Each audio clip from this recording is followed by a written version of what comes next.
Good morning, good afternoon if you're joining us from far away, and welcome to the 31st Global Forum on Forest Governance here at Chatham House in London, the UK. My name is Renata Dwan and I'm Deputy Director here. And it's to me falls the privilege to welcome you to today and for what will be 2 to 3 days of really interesting, exciting discussion, we hope, and most of all, productive exchange and networking, as has been the past so much with this Global Forum on Forest Governance. The meeting has been taking place now annually for almost 20 years and has played a key role in supporting efforts around the world to improve governance of the world's forests and to tackle illegal logging. It's also been a great way to bring people, activists, researchers, experts from around the world together, usually in person. But since 2019, obviously, and with international circumstances, we've been doing this online this year. But the great benefit, hopefully, in addition to technical challenges, is that it allows us to bring together a group of people from even further around the world to discuss and engage. So you're very, very welcome to join us today. I would just like to give a couple of housekeeping notes before we get started with our distinguished panel. But first, let me just acknowledge the wonderful support that the UK's Foreign, Commonwealth and Development Office has provided for this meeting and indeed for Chatham House's related research on forest governance and to enable our discussions today. This meeting is on the record and it is being recorded and will be posted subsequently. So just to take note of that. There's also interpretation in multiple languages today. We have French, Spanish, Bahasa, Indonesian, and Portuguese. And you can find the interpretation in the lower button panel on the far right. Just click to your preferred language and you'll be able to follow different languages. We very much welcome questions and engagement in our panels throughout this session for the next few days. So do please use the Q&A function. Put in your question. If you'd like to ask your question and we have the time, we will give you the microphone. If not, I'll or one of the moderators will read out your question. And you can upvote questions that you're interested in, that you like, if you'd like to make particular comments. Now, with that afoot, and given that we want to make the most of our panel, I'm going to start the ball rolling straight away by going to our distinguished panel. This is a panel not only of political leaders, but also of experts and with long histories and specializations in agronomy and in forestry. So an excellent panel to start us off with our discussion about the role of international partnerships in promoting sustainable forest and land use, and how producer and consumer countries can best collaborate to achieve the shared objectives of sustainable forestry and agricultural development. Let me introduce the panel today. I'm delighted to be joined first by Madame Rosalie Matondo, who is Minister of Forest Economy of the Republic of Congo. Madame Matondo is an internationally trained agronomist and has been Minister since May 2016. You're very welcome to our panel today, Madame Matondo. From Indonesia, I'm delighted to be joined by Alue Dohong, Vice Minister of the Ministry of Environment and Forestry. Mr. Dohong is a specialist on peatlands and peat restoration. Mr. Dohong, most welcome to join us here today. And last, but certainly by no means least, from Brussels, we're being joined by Madame Heidi Hautala, who is Vice President of the European Parliament and a member of the Greens political grouping. She's been Vice President since October 2017 and is trained in agriculture and forestry. So with no further ado, to make the most of our time today, I'm going to open to our panel with our welcome once again to begin our forestry governance and forum discussions with you. Madame Matondo, vous avez la parole.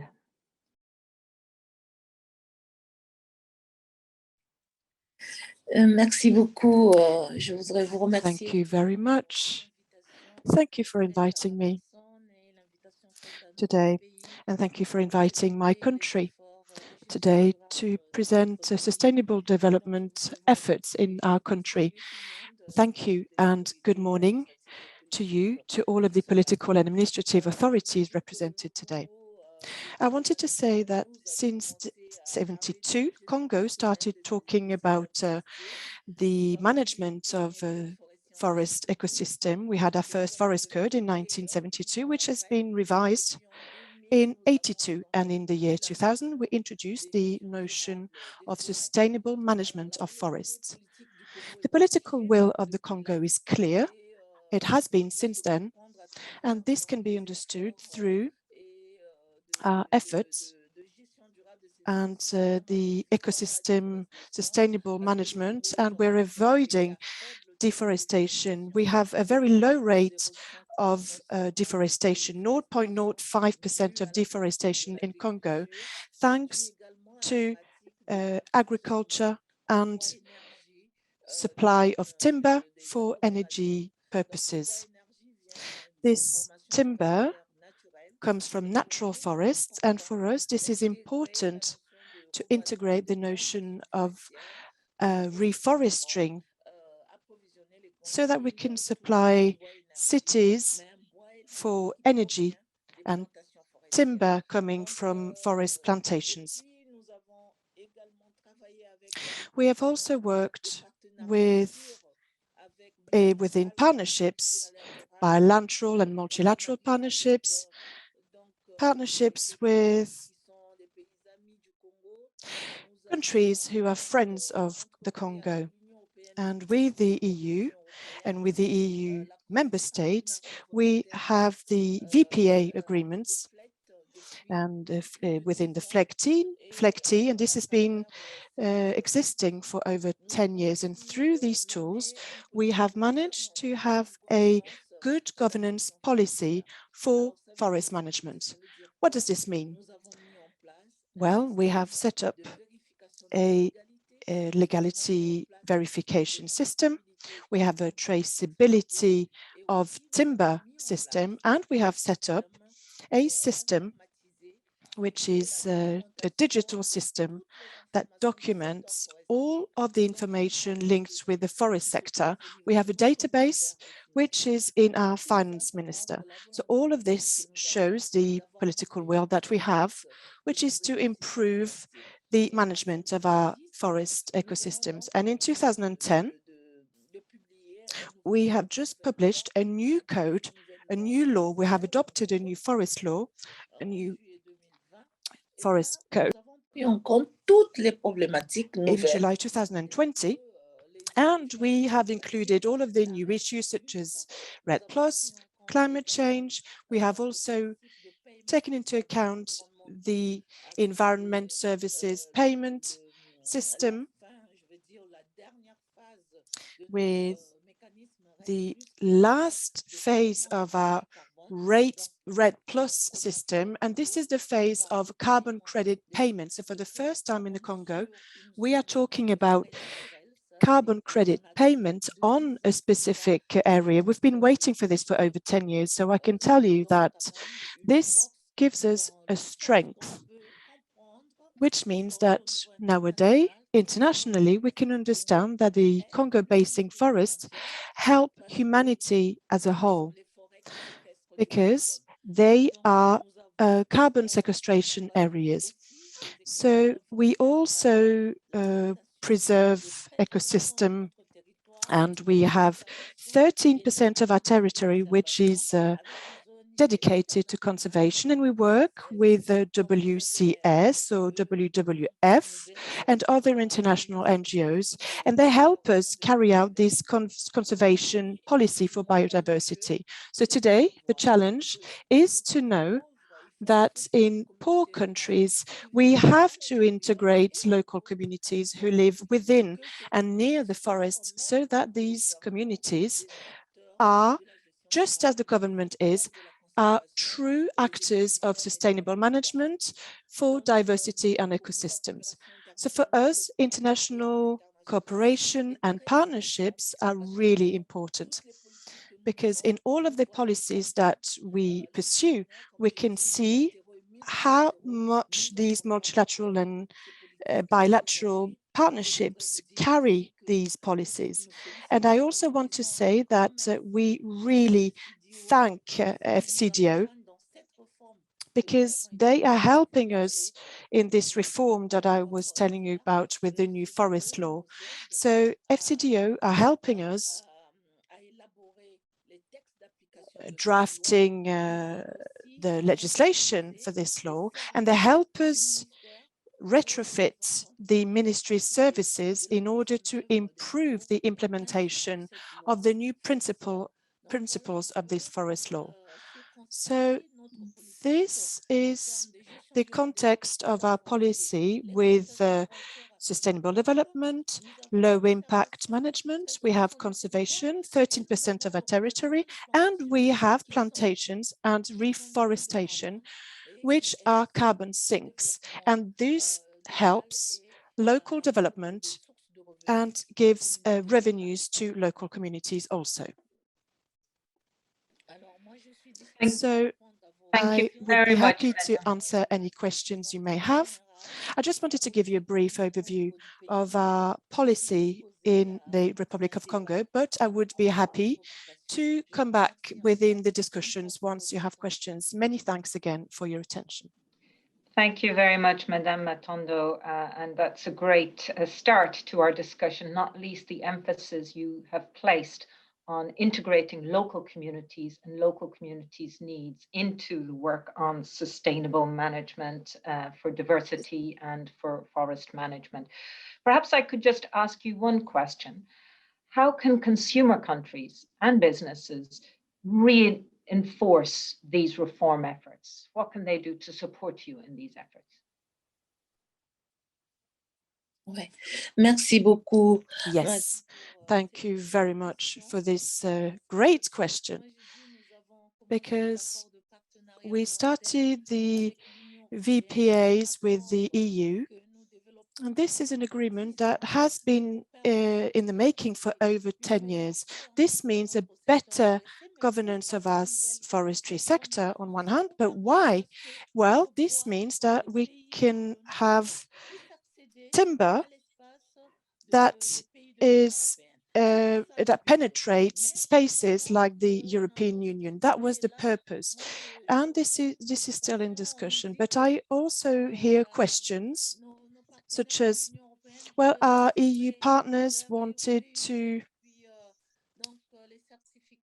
cancel the EUTR, wanted to get rid of some certification and legality certificates. But for us, this is a concern.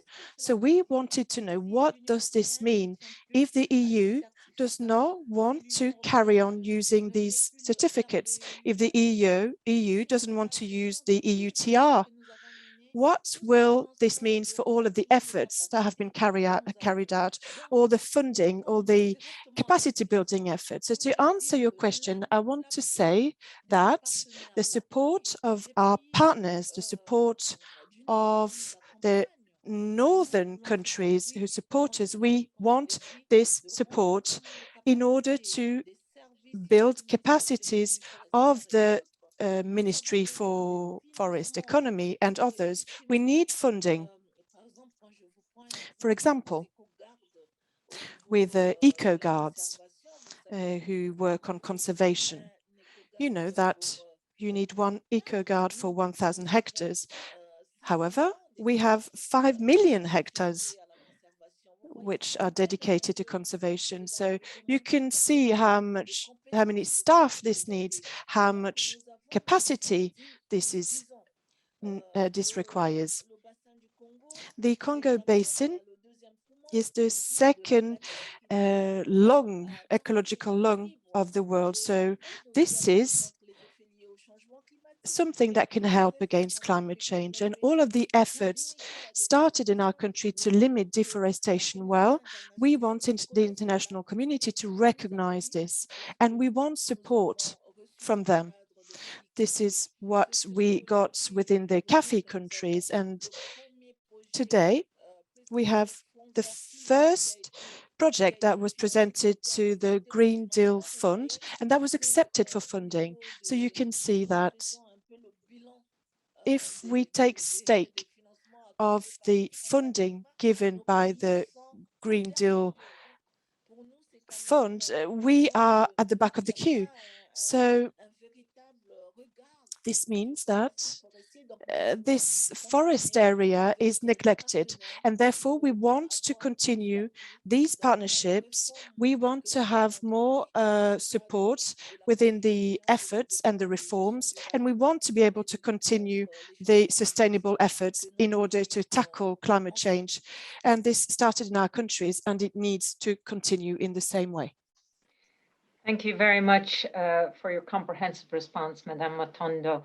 I'm going to turn now, if I may, to Vice Minister Dohong. Indonesia, Vice Minister Dohong, signed a voluntary partnerships agreement with the EU in 2013. So we welcome your perspectives on the experiences you've had to date. Mr. Dohong.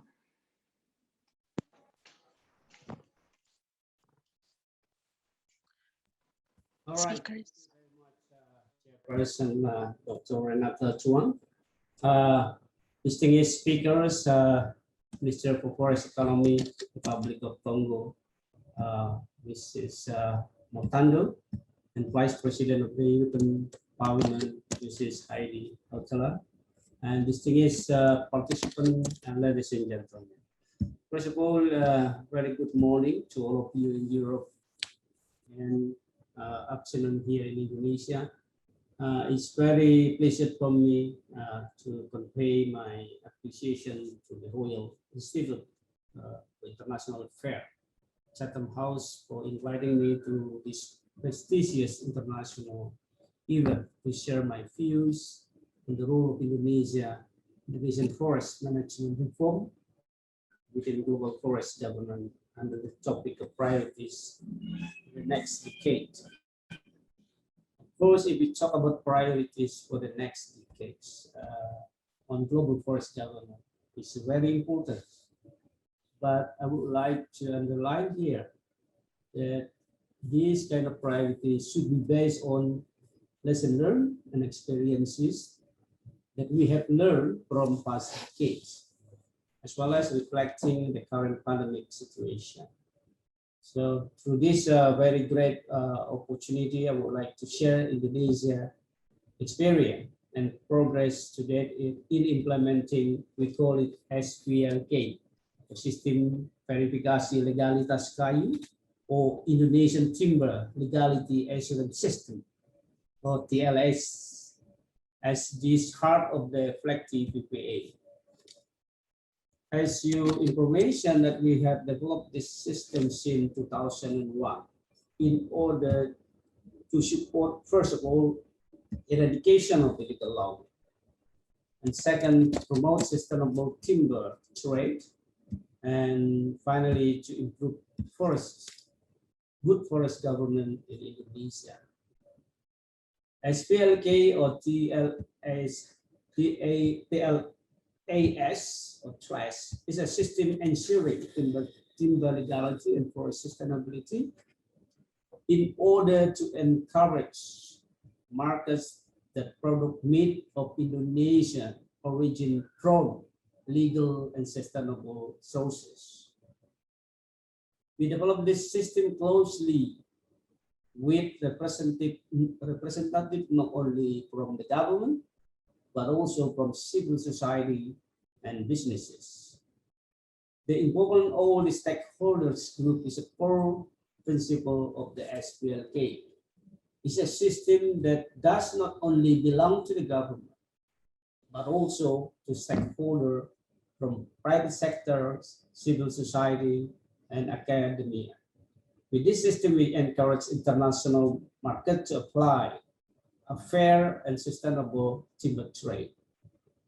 On 5th of November 2016, the European Union recognized and accepted SPLK as an instrument of timber legality verification of Indonesian wood products for export to European Union under the framework of FLEGT VPA.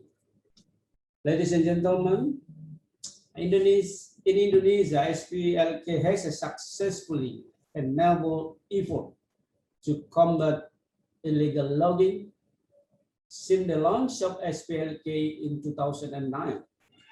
We have seen a significant reduction in illegal logging. International studies have also estimated a decline in illegal logging of over 60% during the last 15 years. The declining of illegal logging also reflected in Indonesia's rate of deforestation, which has dropped by over 75% in the last 3 years. This deforestation rate is now the lowest in our recent history. Our timber industry has remained a strong performer during the pandemic. Our furniture, panels, and woodworking export bounced back quickly from the initial shock. How do we do that? Policy intervention, including strengthening our SPLK. So what we can learn from the development and implementation of SPLK? I can draw you some of core principles that come from our work in timber sector, but also these can be applied to other forest commodities.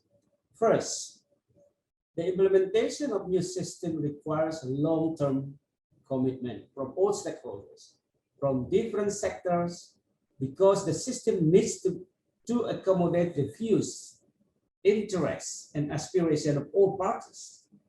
Second, a strong traceability system has been crucial to restoring market confidence in Indonesia, in Indonesian wood products originating from the legal and sustainable sources. Third, the process of co-designing our system and the law that underpin it has helped us to improve governance across our forestry sector. Fourth, the implementation of our system support the eradication of illegal forest uses and illicit trading, particularly thanks to the traceability and stronger law enforcement. And five, the credibility of any system is inseparable from the involvement of independent parties in its development and implementation. Accredited auditors and a consortium of independent observers from civil society. So the lesson learned from this SPLK is that nationwide mandatory system able to trace forest product to their sources, embedded in the regulation, guided by multi-stakeholders deliberation, and rewarded by real market incentive does work. These same principles that can be applied not only for timber product, but also to other commodities, as I mentioned earlier. Distinguished participants, ladies and gentlemen, COVID-19 has shown that we are all in together. We need to support each other. Every country has faced its own struggle, and we have seen that the way to survive and strive is working together. Strong true partnership. SPLK in the concept of FLEGT is a great example of how producer and consumer countries can collaborate to raise standard for sustainable forest products, thanks to the market incentive and supporting reform in forest government. Indonesia would like to work in partnership with other countries to communicate the changes that have happened in Indonesia's timber sector and seize the opportunity of rising global market standard to drive and reward reform. First of all, to consumer countries, we would like to work with you in the spirit of true and genuine partnership to discuss where improvement can be made and how recognition and positive market incentive can drive progress. Positive incentives are something that we can create together to trigger more good progress in managing forest sustainably. This must be done in spirit of collaboration with both sides bringing commitment to table and make it happen together. Second, to our long-term partner, especially the EU and UK, I want to express my appreciation for your commitment and our strong appreciation, a collaboration against illegal logging. Let's continue this journey together with stronger confidence and commitment to improve our cooperation with core principle of mutual trust, mutual respect, and mutual benefit, as well as non-discriminatory trade measures, notably non-tariff barrier measures. To other producer countries, we have learned much through developing our timber assurance system and FLEGT licensing. Indonesia is ready to lead by example and share our best experience as to other countries seek to improve their own standard. Distinguished participants, ladies and gentlemen, Indonesia is pleased to be the co-chair of the FLEGT dialogues along with the UK. Through this dialogue about forest commodities, we would like to work in true partnership with both consumer and producer countries to build stronger standard and market recognition. If we succeed in doing this, we can prepare a COP26 UNFCCC in Glasgow that will see fresh commitment and stronger international partnership on forest commodities. We know what works and we know what can be improved. Indonesia is ready to draw all our experience and lead by example. Thank you very much. Thank you so much, Mr. Dohong, for that very comprehensive overview and also for signaling the potential of the COP26 and taking forward and reinforcing the partnerships that you flagged. Now, with a view to rather limited time available to us, I'm going to move straight away to our third and final keynote speaker this morning, Madame Heidi Hautala, Vice President of the European Parliament. Welcome, Madame Hautala. Thank you very much, Chair, and thank you for organizing this platform for sharing experiences and developing ideas. Indeed, we are far behind in our commitments to halt and reverse global deforestation, and it is very clear that we need new measures and we need to design new tools to address this issue.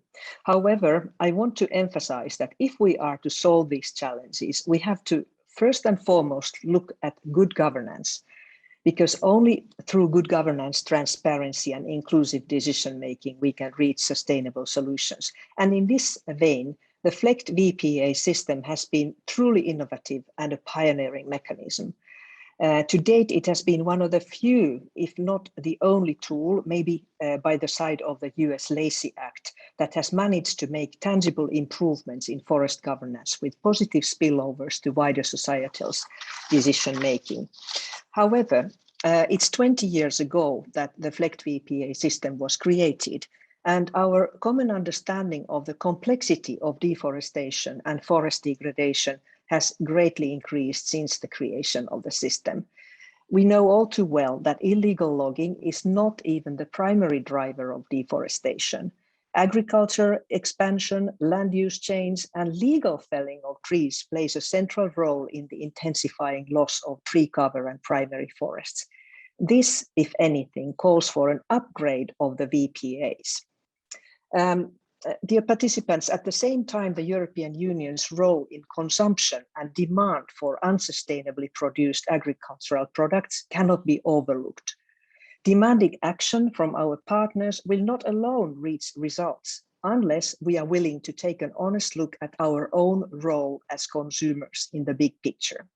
And the EU indeed has come to the decision to try to clean up its own supply chains. It needs to ensure that the value chains of companies in Europe do not contain deforestation or cause biodiversity loss or cause human rights issues and problems to people living in forests and on forestry.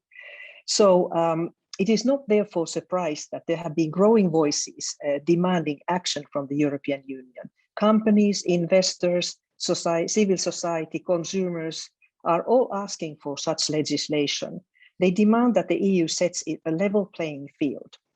Now, very soon, in the coming months, we are expecting that the European Commission is giving its legislative proposal on what we now call human rights and environmental due diligence obligations for companies. This law would entail all sectors in its scope, and it would enable companies to reach genuinely sustainable supply chains. Around the same time, the EU Commission is preparing a proposal on forest and ecosystem risk commodity regulation. This regulation would be product-based, and it is expected to contain due diligence obligations on undertakings who place high deforestation risk products on the EU market, from coffee to cocoa, from beef to vegetable oils. And all in all, the key is that the private sector will be fully aligned with sustainability objectives. Now, having said this, I want to emphasize that we should not abandon the tools we currently have in order to make place for new ones. Quite the contrary, we need to effectively employ each tool we have at our disposal, and we should take a careful look at the lessons learned regarding the tools we have in place. Indeed, measures directed at the private sector alone will not be sufficient to solve the global systemic challenges on poverty, biodiversity loss, climate change, human rights violations. So if we would rely solely on that, the risk is that companies would just simply transfer their activities from one region to other to avoid facing the issues that they need to be part of solutions. So now I come to my main theme, which is that the EU needs to continue to work in partnership with the producer countries in order to effect reforms and to tackle the root causes of deforestation and biodiversity loss. And for me, a very inviting option would be to enlarge the scope of the voluntary partnership agreements to encompass agricultural products alongside timber. And furthermore, it is not sufficient that we manage to stop illegal logging. There is also now a need to ensure the broader sustainability. And as trade agreements, voluntary partnership agreements also contain an important trade lever. And I believe that trade levers are an essential element in any future partnership framework. The EU needs to stand ready to work with its partners, focusing especially on those that are responsible for the major part of deforestation. And the Commission is already then in the process of developing new forest partnerships for this purpose. And I believe that the voluntary partnership agreements, FLEGT, provide several lessons learned for the formulations of these partnerships. So not to replace them, but to expand them. Good governance and legality are the very foundation, but also human rights and land use issues have to be addressed in order to reach sustainable solutions. But this should not only be about cleaning the imports into the EU. We need to have a wider lens and to reach tangible results in achieving sustainable production for all end purposes. And I'd like to end by saying that the EU has already experimented by putting in place a multi-stakeholder platform for sustainable cocoa. Maybe that would offer a model forward to build these partnerships where we can truly address issues together with our partnership countries. Thank you very much. Thank you very much, Madame Hautala. You touched on a number of issues that we will be discussing over the course of the forum. For example, the due diligence regulations that you raised as an increasingly important criteria and one on which the Commission is working. That will be discussed tomorrow morning in our 9 a.m. session. And then the question on legal reforms and the comprehensive legal reforms, which also Vice Minister Dohong reflected on and Minister Matondo reflected on. We'll be having a deep dive into Congo's processes of legal reforms tomorrow afternoon. So that's a very rich opening sessions today that we've heard. We've heard set out the importance of the voluntary partnerships agreement by all our speakers, but also some questions and about their priorities going forward, the scope of their engagement, and I think also some important points around the need to work with trade partners, with private sector partners, both as Vice Minister Dohong said, for incentives, but also, as Madame Hautala mentioned, to really encourage a joined up approach to good governance and sustainability. So let me just thank once again our distinguished panel for framing the issues and for introducing both the necessity and the importance of international partnerships, but also the scope for its further development and engagement in looking at sustainable governance of forests. We will be now moving on to this continued discussion in our next session. So very much take your questions, take your comments and your suggestions, and we will be able to reflect on those in the session that will follow after 20 minutes break. So that will be starting UK time 10 a.m. in 20 minutes. And to join that session, you'll need to click on the next agenda item in your conference platform. So please do join us for this continued discussion. Let me thank the distinguished panel and thank all of you for joining us today. We look forward to continued discussion. Thank you very much. Goodbye. Bye.